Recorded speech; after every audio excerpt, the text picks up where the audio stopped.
Sœurs et frères dans le Christ, paix, joie, grâce, amour à chacun, chacune de vous, de la part de Dieu notre Père et au nom de notre Seigneur Jésus-Christ, en ce lundi de la Semaine Sainte.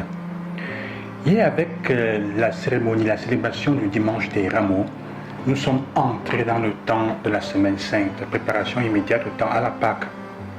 Le dimanche des Rameaux est comme la porte d'entrée de cette grande semaine, la semaine des semaines. La semaine sans laquelle être chrétien n'a pas de sens, ça ne veut rien dire. Et donc nous sommes entrés déjà avec le rameau dans ce sens-là, en accueillant Jésus. Aujourd'hui, l'évangile commence en nous préparant à ce que sera le jour de la passion de Christ. Le texte de Jean nous dit 6 jours, 6 jours avant la Pâque. Nous sommes donc 6 jours avant la Pâque. Et le texte nous fait comprendre et met déjà en scène tous les éléments pour nous faire comprendre les différents acteurs et les différents rouages du processus qui vont porter Jésus au don de sa vie et même de la raison du pourquoi. 6 jours avant sa mort, il va chez les amis, il va chez Lazare, il va trouver Marthe et Marie. Il va chez les amis 6 jours avant. L'importance de l'amitié pour Jésus, l'importance de chercher à être un peu avec ceux chez qui peuvent lui donner un peu de, d'affection avant d'entrer dans cette semaine qui va le porter à une solitude inouïe, immense, où même ses apôtres et disciples les plus proches vont fuir l'abandonner. Les amis. Ce serait intéressant que chacun de nous regarde si dans sa vie il a des amis semblables, des personnes à qui et chez qui ils peuvent se tourner et pour se faire consoler dans les moments difficiles. Le Seigneur nous fait comprendre l'importance de l'amitié.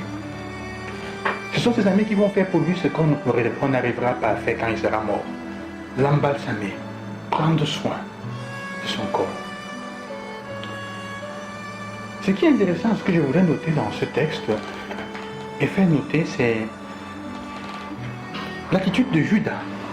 Judas est celui qui va trahir. Et on peut déjà trouver dans le texte aujourd'hui les éléments annonciateurs de sa trahison. Marie utilise le parfum le plus cher qu'elle a, pour oindre les pieds de Jésus. Elle utilise le parfum de ce qu'elle a de plus cher pour dire la vérité de son amour pour Jésus. Prendre soin, oindre ses pieds.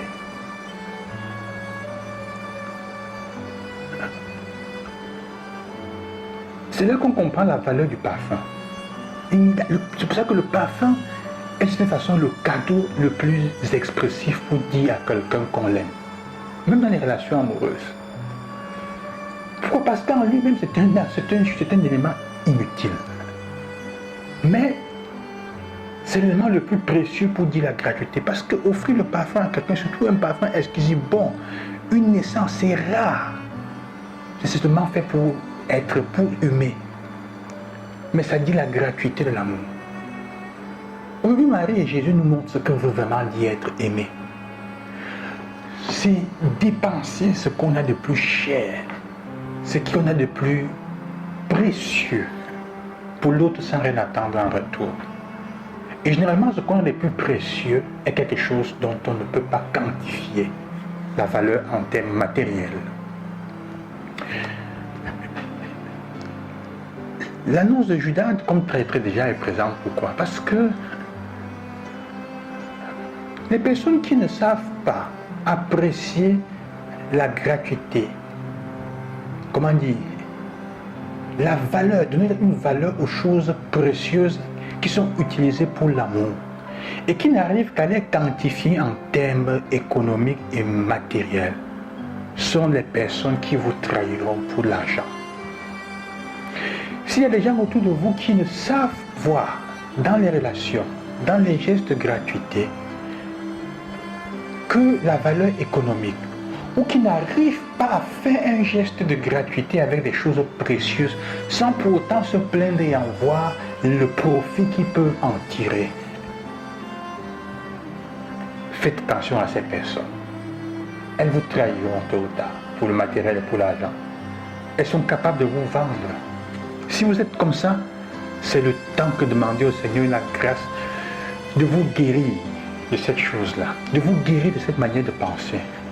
Quand vous n'êtes pas capable de voir quelque chose de précieux offert par amour, pour exprimer l'amour, et donc ce n'est pas quantifiable, et vous n'êtes capable que de voir la valeur matérielle, le profit qu'on peut en tirer matériellement.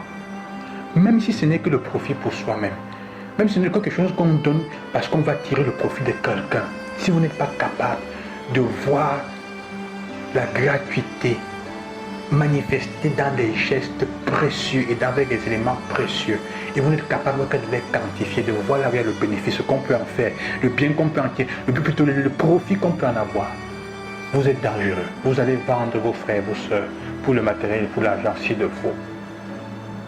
Ne vous fiez pas de votre cœur, ne vous fiez pas trop de votre cœur. Si vous réalisez que vous êtes comme ça, c'est le temps d'être attentif. Le cœur de l'homme est comme d'une femme est un océan de secrets, disait quelqu'un. Et personne de nous ne peut dire, je suis sûr que. Parce que dans les moments difficiles, les moments rares, vous ne savez pas ce que votre instinct peut faire de vous parfois. Le Seigneur commence déjà aujourd'hui à nous faire comprendre ce que est la raison pour laquelle il va arriver à donner sa vie. Le parfum que Marie verse sur ses pieds est déjà l'annonce, l'élément symbolique qui dit ce qu'est l'amour que Dieu a pour nous. Jésus, pourquoi il va se donner? Il va dépenser sa vie comme le parfum que Marie dépense sur ses pieds. De façon gratuite. Le parfum n'a sa valeur que quand il est offert. Pas quand il est vendu. Le parfum n'a de valeur que quand il est offert. C'est pour ça qu'il coûte. Parce qu'il dit l'amour que vous avez pour les autres. Plus il est cher et vous l'offrez, et plus il dit combien vous aimez la personne que vous avez en face, de façon gratuite, sans rien attendre. Que le Seigneur vous bénisse et qu'il vous accompagne. Commençons à comprendre que nous devons comment nous préparer à vivre cette semaine avec tout ce qu'elle est déjà. Demandons au Seigneur aujourd'hui, apprends-nous la valeur de l'amour, la valeur de la gratuité de l'amour. La gratuité de l'amour. Il s'agit d'être amour et non pas de faire amour. Jésus nous enseigne le gaspillage de la gratuité. À demain, que le Seigneur vous bénisse. Loué soit Jésus-Christ, je vous accompagne avec mes prières.